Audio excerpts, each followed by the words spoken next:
আমি সংস্কারের উদ্দেশ্যে বলতে সেটিই বুঝি যে সংস্কারের মাধ্যমে সংবিধানের কয়েকটি বাক্যের পরিবর্তন নয় শুধুমাত্র, বরং মানুষের ভাগ্যের পরিবর্তন হবে। অর্থাৎ একজন মানুষের রোজগারের ব্যবস্থা হবে, তার ও তার পরিবারের আর্থ-সামাজিক নিরাপত্তা ও সঞ্চয় নিশ্চিত হবে।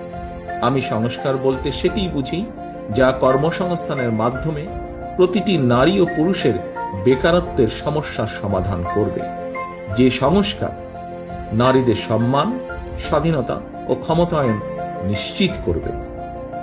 যে সংস্কার সকল মানুষের জীবনের সুরক্ষা নিশ্চিত করবে। যে সংস্কার দেশের সন্তানদের আধুনিক শিক্ষা ও নৈতিক মূল্যবোধ গঠন করবে। যে সংস্কার মানুষকে কাঙ্ক্ষিত স্বাস্থ্য সেবা